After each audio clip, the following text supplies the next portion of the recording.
Prince Andrew would fly off the handle if we've not opened the gate for him in time, or if we've stopped one of his guests because we've not got the right ID or we haven't been given any information of who they are. The gates closed quietly. No announcement. No ceremony. Just staff walking away from a prince who once believed consequence did not apply to him. For decades, protection surrounded him like armor. Now that armor is gone. And the question echoing through palace corridors is simple. Was this collapse inevitable? The protected prince. For most of his life, he existed inside insulation. Not just privilege, insulation. There is a difference. Privilege gives you comfort. Insulation shields you from consequence. He was born into one of the most structured institutions on earth, the House of Windsor. Titles surrounded him from the first breath. Protocol defined his childhood. Uniforms, ceremony, deference. But something about his position inside that structure was unique. By the time he arrived in 1960, the monarchy had stabilized. The turbulence of abdication history had faded. His mother had grown into her role as sovereign. The early pressures of her reign had eased. He did not enter chaos. He entered control. And inside that control, he flourished differently than his older siblings. Royal historians often describe subtle emotional differences in upbringing among the Queen's children. The early years of her reign were rigid, heavily structured, emotionally disciplined. Later years carried more domestic ease. If that shift existed, it mattered. Because the youngest children in powerful families often experience a different emotional climate. Slightly softer, slightly more indulgent, slightly more protected. Now amplify that dynamic within monarchy. This was not an ordinary household. This was a system where perception equals power, where mistakes are managed, where reputations are curated. And inside that system, he developed a reputation, not publicly, but internally, as someone who rarely encountered resistance. Protection, when consistent, becomes expectation. Expectation becomes identity. Identity becomes behavior. Those who worked closest to the institution began noticing patterns long before the public did. Not scandal, not criminality, but tone, dismissiveness, assumption, impatience with hierarchy unless he controlled it. In highly structured environments, hierarchy is sacred. It maintains order. But it must function both ways, authority downward, respect upward. When respect flows only one direction, morale fractures. He served in the Royal Navy, flew missions during the Falklands War, earned commendations. For a time, he was viewed as the monarchy's confident modern face, charismatic, direct, assertive. Assertiveness can look admirable in uniform. It looks different inside domestic walls. Insiders later described a pattern, expectations placed on staff that stretched beyond professionalism into personal dominance. Late nights that were not strictly necessary. Sharp language that did not require escalation. An atmosphere where employees adjusted themselves around temperament. But here is the critical detail. None of this led to structural correction. Because structural correction requires authorization from above. And above him stood the monarch, his mother. Inside powerful families, there is often one dynamic that shapes everything else: protection. He was not merely a son. He was a favorite. Favoritism inside monarchy does not show itself publicly. It reveals itself in access. Doors open faster. Criticism softens. Consequences delay. Prince Philip, known for discipline and protocol enforcement, often acted as gatekeeper within the household. Access to the Queen required process. Adult children followed rules. Yet reports suggest he navigated around those boundaries more fluidly than others. That detail is not trivial. It signals early learned leverage. When someone discovers that systems bend around them, they internalize an invisible truth. I operate differently. Over decades, that belief compounds, and insulation becomes identity. It is important to understand that insulation does not create dramatic villains overnight. It creates gradual distortion. The insulated individual begins to assume permanence of protection. They assume criticism will dissolve. They assume storms will pass. And because storms had always passed before, they believed this one would too. At this stage, nothing public had collapsed. The world still saw a prince. The institution still saw a family member. The staff, however, were beginning to see something else. A man who had rarely been corrected in ways that changed him. And history shows us something consistently. When insulation lasts too long, the fall is not minor. It is structural. But that fall had not yet arrived. Because insulation, in this story, had a source. And that source was maternal. The blind spot. Every institution has a vulnerability. In this case, it may have been maternal loyalty. To question a monarch's judgment is uncomfortable. To examine a mother's blind spot is even more so. But institutions are shaped not just by policy, by personality. Queen Elizabeth II governed with composure unmatched in modern history. She navigated political transitions, global change, family crises, and generational shifts with steady discipline. But she was also human. And motherhood does not operate under constitutional law. According to insiders who observed the household dynamics closely, he benefited from unwavering protection. When internal concerns arose about his treatment of staff, reprimands reportedly occurred. Yet the behavior patterns did not permanently change. This is where psychological nuance becomes important. Correction without consequence often reinforces behavior rather than correcting it. If reprimand results in no measurable loss, no removal of privileges, no shift in status, no visible demotion, the message becomes subtle but powerful. You are still safe. Over time, safety transforms into certainty. Certainty transforms into boldness. There were instances where palace staff reportedly felt stretched beyond reasonable duty during private gatherings. Royal service includes irregular hours. That is understood. But insiders distinguish between state necessity and personal indulgence. That distinction matters. When inconvenience serves public duty, morale holds. When inconvenience serves private preference, morale erodes. It is said that eventually the Queen personally intervened regarding staff treatment. That fact alone signals escalation. But intervention did not restructure access. And that may have been the defining mistake. Because institutions survive on boundary enforcement. And when boundary enforcement softens around one individual, everyone notices. Staff adapt. They learn patterns. They develop coping strategies. They adjust schedules around moods rather than expecting accountability. In powerful systems, silence is survival. The monarchy has historically functioned through containment. Discretion is not optional. It is foundational. So small internal discomforts remained internal. But insulation always carries risk. It delays external correction. And when external correction finally arrives, it bypasses the gentle mechanisms of family diplomacy. It arrives publicly. The blind spot was not obvious to the public for decades. To the outside world, he appeared confident, accomplished, secure. But inside institutional ecosystems, behavioral reputations travel quietly. There is another dimension to this dynamic: sibling contrast. His older brother was raised under sharper public scrutiny as heir. Discipline around perception was constant. Duty was heavy. He, however, existed without that constitutional burden. No throne awaiting him. No singular destiny pressing down. That absence of pressure can sometimes produce freedom. Or it can produce drift. When someone occupies a powerful position without ultimate responsibility, they may experience authority without accountability.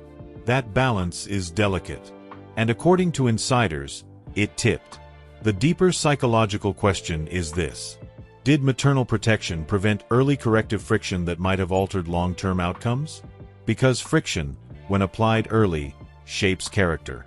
When friction is absent, entitlement expands quietly. The Queen's protection likely came from loyalty, affection, and belief. But belief can obscure warning signs. And in institutions built on continuity, there is often reluctance to expose internal fractures. So patterns continued, and from the outside, nothing appeared unstable. Until 2019. Until one interview. Until insulation met global scrutiny. But that belongs to the next act. For now, understand this. The collapse did not begin with scandal. It began with small tolerated behaviors. It began with insulation. It began with a blind spot.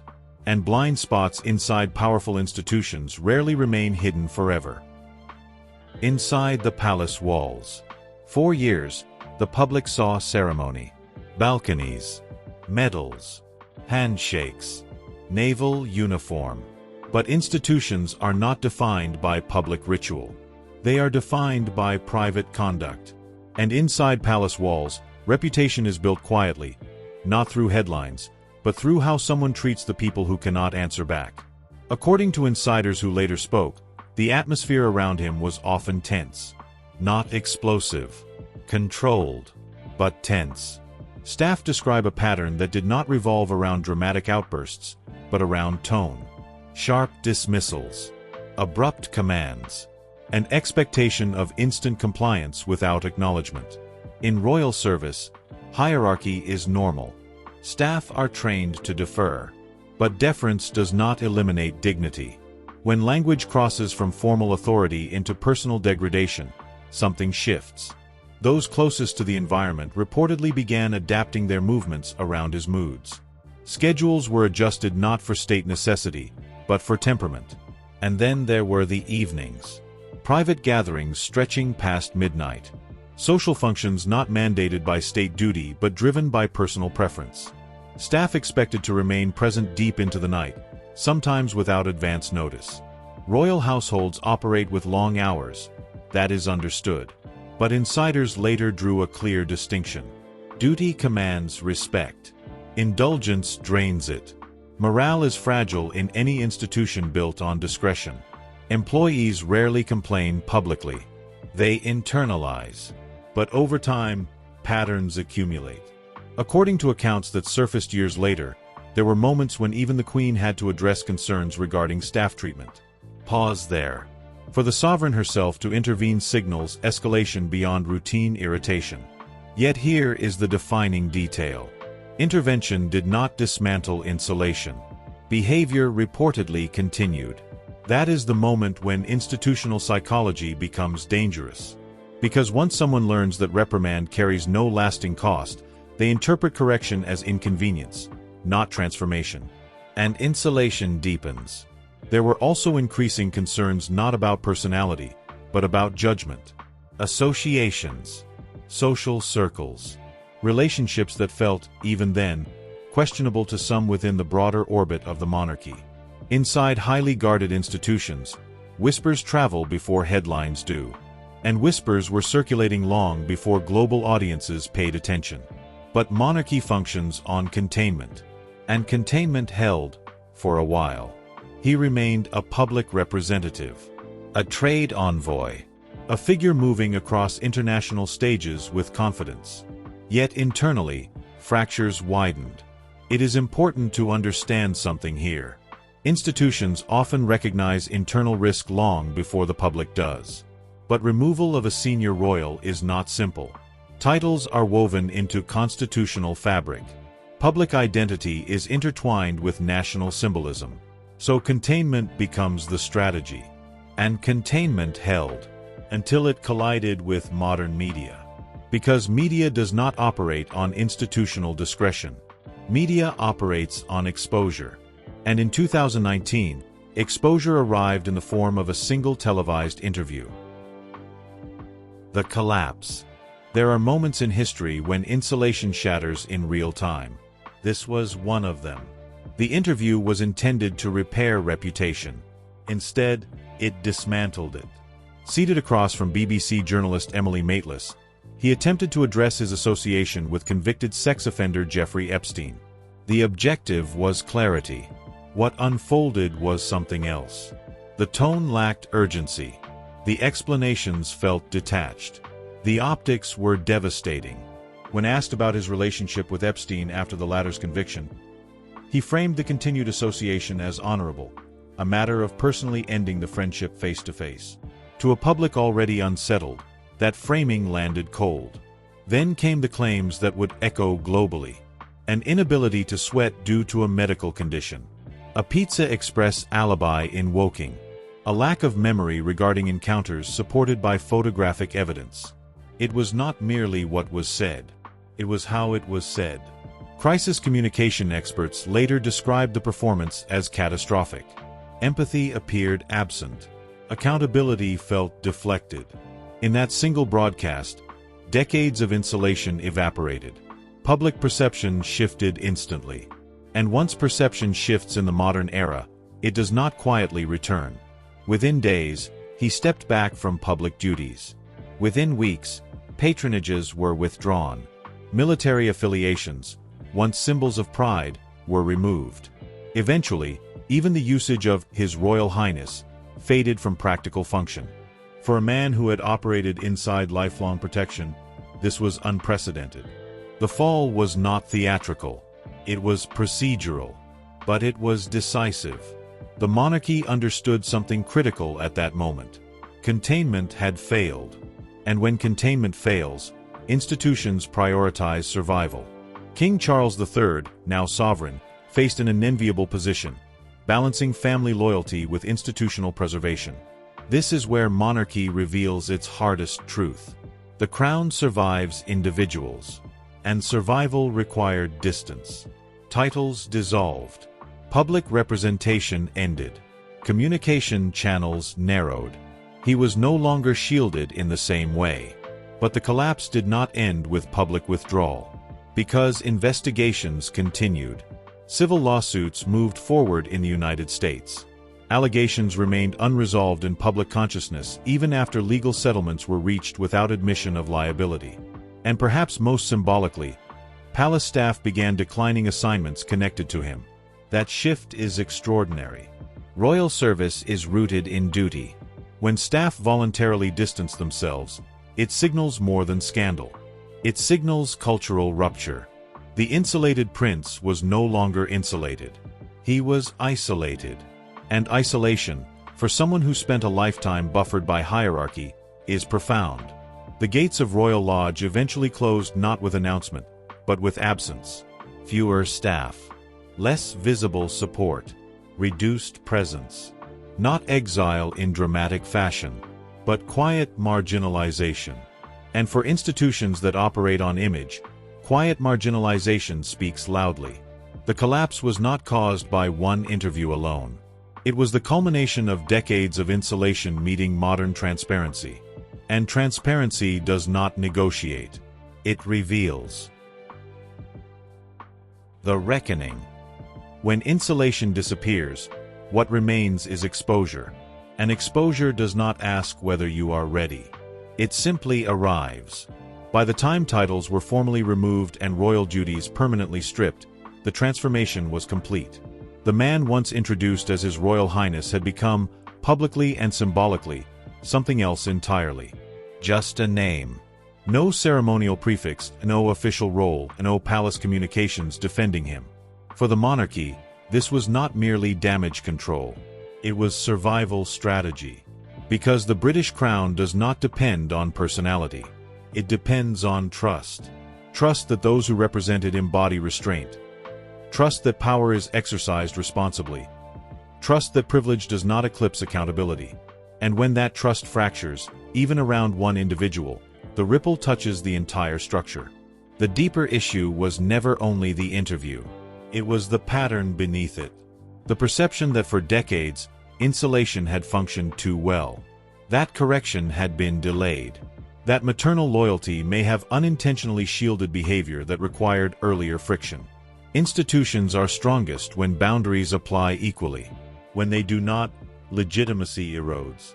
King Charles III inherited not just the throne, but the consequences of unresolved protection. He faced a choice that few siblings ever face: preserve family harmony or preserve institutional credibility. In modern monarchy, credibility wins. Not because loyalty disappears, but because symbolism matters more than sentiment. Removing military titles, patronages, and public duties was not revenge. It was containment after containment had failed. And yet, the investigations and civil cases ensured that the story would not vanish quietly. Settlements do not erase perception. Legal technicalities do not restore public confidence. In the age of global scrutiny, narrative permanence is real. There is also something more subtle happening. For generations, palace culture operated on silence. Staff observed. Staff endured. Staff did not speak. But something shifted. Reports emerged of personnel declining service assignments connected to him. That may be the most profound symbol of all. Because institutions survive on internal belief. When those inside begin distancing themselves, it signals that insulation has fully dissolved. The protected prince became the isolated figure. Not formally exiled, but effectively separated from the operational heart of the monarchy. And that separation sends a message. No individual is larger than the institution. But here is the uncomfortable question that lingers. Was this reckoning reactive or overdue? Because if patterns existed for decades, then exposure did not create the problem. Exposure revealed it. And revelation changes how future generations interpret power. The monarchy now operates in a different era. Transparency is faster. Public scrutiny is relentless. Institutional forgiveness is limited. The era where insulation could quietly absorb reputational strain is over. What happened here will shape how younger royals are monitored, advised, and corrected. It will influence how access is structured, how patronages are vetted, how private behavior is understood as public risk. Every institution learns from crisis. The question is whether it learns early, or only after damage is visible. For the House of Windsor, this moment marks a line in history. Before insulation collapsed, and after. The reckoning is not theatrical. There were no dramatic palace announcements. No symbolic banishments on a public stage. Just gradual removal. Gradual silence. Gradual distance.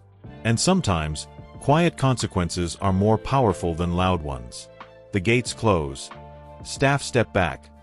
Communications cease. And legacy shifts. Power has always fascinated us. We assume it changes people. But sometimes, it simply reveals them. This story is not just about one prince. It is about how institutions protect their own. How protection can evolve into blindness. And how accountability, when delayed, arrives with greater force. When insulation shields someone for too long, the fall is not just personal. It becomes symbolic. The monarchy will endure. It always does. But moments like this reshape it. And perhaps that is the deeper lesson. No structure, no matter how historic, is immune to consequence in the modern age. Not permanently. If this analysis gave you a deeper perspective beyond the headlines, let me know in the comments. What do you think truly caused the collapse? Personal judgment, institutional protection, or both? And if you want more long-form royal investigations that go beyond surface narratives, subscribe and stay with us. Because the story behind the story is always where the truth lives.